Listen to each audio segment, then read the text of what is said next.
आइए आज की इस चर्चा में एक बहुत ही गहरे और प्राचीन रहस्य से पर्दा उठाते हैं। हमारे धार्मिक ग्रंथों में सुबह 3:40 को सिर्फ घड़ी का एक कांटा या समय नहीं माना गया है। सच कहूं तो ये स्वयं ब्रह्मांड का एक सीधा बुलावा है। एक ऐसा जादुई और दिव्य क्षण जब इस पूरी सृष्टि की चेतना अपने बिल्कुल सर्वोच्च शिखर पर होती है। और जब कोई इस ईश्वरीय बुलावे को स्वीकार करता है ना, तो एक बेहद शक्तिशाली आध्यात्मिक यात्रा की शुरुआत होती है। लेकिन ध्यान दीजिएगा, शास्त्रों के अनुसार सिर्फ अलार्म बजने पर आंखें खोल लेना ही जागरण नहीं है। इसके लिए प्राचीन ऋषियों द्वारा बताई गई 21 दिन की रहस्यमयी साधना प्रक्रिया को समझना बहुत जरूरी है। जिसने भी इस विज्ञान को समझ लिया, उसका जीवन फिर कभी साधारण नहीं रहता। अब आते हैं अपने पहले भाग पर, शास्त्रों का शाश्वत ज्ञान। आइए देखते हैं कि प्राचीन नियम और रहस्य इस बारे में क्या कहते हैं। अथर्ववेद का ज्ञान बहुत ही स्पष्ट शब्दों में कहता है कि इस विशिष्ट प्रहर में जो वायु बहती है, उसमें प्राण शक्ति एकदम सर्वोच्च स्तर पर होती है। मतलब ये कोई आम हवा नहीं है, ये एक तरह की संजीवनी है जो शरीर के भीतर सोई हुई नाड़ियों और ऊर्जा केंद्रों को पूरी तरह से शुद्ध करके उन्हें फिर से जागृत कर देती है। आयुर्वेद के सबसे महान ग्रंथ चरक संहिता में भी बिल्कुल यही बात झलकती है। इसके अनुसार जब कोई इंसान इस विशेष समय के साथ अपनी दिनचर्या की लय बिठा लेता है, तो बीमारियां सचमुच उसके शरीर से दूर भागने लगती हैं। बुद्धि एकदम कुशाग्र यानी बेहद तेज हो जाती है और शरीर के अंदर एक अचूक जीवन शक्ति का संचार होने लगता है। और इस शास्त्र ज्ञान की त्रिमूर्ति को पूरा करता है शिव पुराण। इसमें स्पष्ट रूप से लिखा है कि ठीक 3:40 पर ईश्वर का ध्यान करने से आध्यात्मिक आशीर्वाद और महाकाल की शाश्वत कृपा प्राप्त होती है। यह लिटरली एक ऐसा पवित्र क्षण है जब मानवीय चेतना सीधे उस ईश्वरीय ऊर्जा से संवाद कर सकती है। अब इस बात पर गौर कीजिए, प्राचीन ऋषियों की तीसरी आंख की जो अवधारणा है और आज के आधुनिक विज्ञान की पीनियल ग्रंथि का जो सिद्धांत है, उनके बीच का ये मेल वाकई हैरान करने वाला है। आज का विज्ञान भी ये मानता है कि इस ब्रह्म मुहूर्त में ये ग्रंथि सबसे ज्यादा एक्टिव होती है। ये गहरी नींद और पूर्ण जागृति के बीच का एक जादुई पुल है।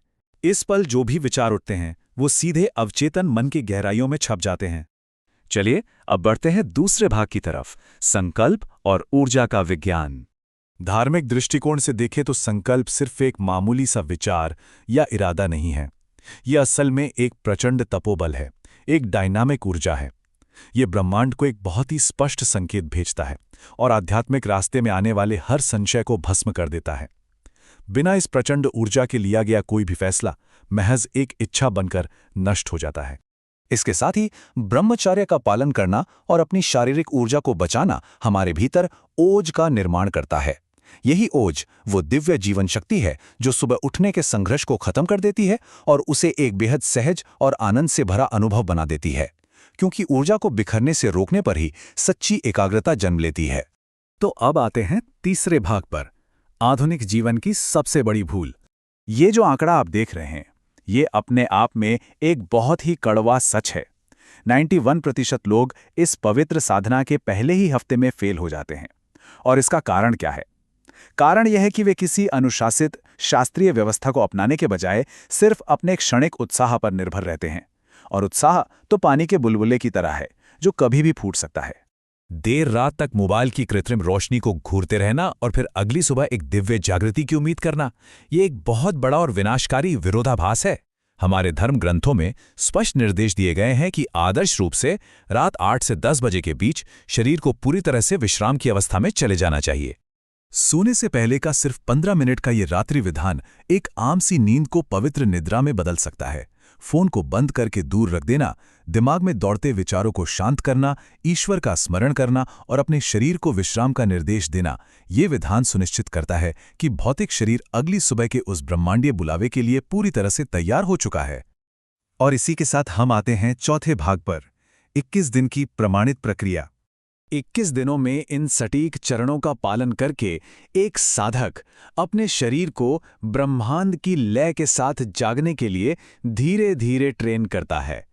एकदम से पहले ही दिन 3:40 पर छलांग लगाने के बजाय ये भीतर की चेतना को धीरे धीरे जगाने की एक साइंटिफिक प्रक्रिया है।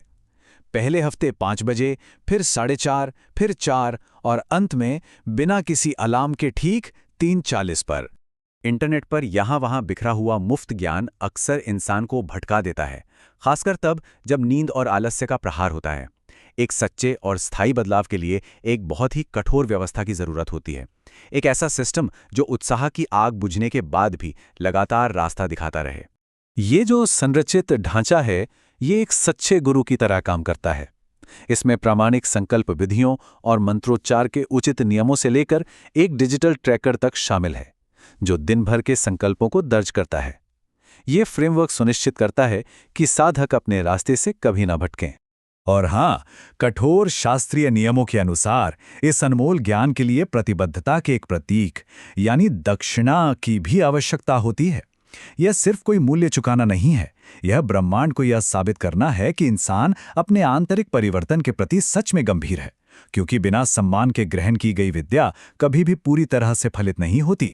तो इस पूरी चर्चा के बाद सबसे अहम बात यह है कि इस प्राचीन और शक्तिशाली ज्ञान पर गहराई से आत्ममंथन किया जाए। जब सारा विज्ञान और सारे धार्मिक ग्रंथ मिलकर एक ही परम सत्य की ओर इशारा कर रहे हैं, तो सबसे बड़ा सवाल यही उठता है, क्या हम सच में अपने अस्तित्व को बदलने और इस ब्रह्मांड के दिव्य बुलावे का उत्तर देने के लिए तैयार हैं? यह निश्चित रूप से एक ऐसा विचार है जो आत्मा को झकझोर देता है। और इसी के साथ हमारा यह विश्लेषण यहीं संपन्न होता है।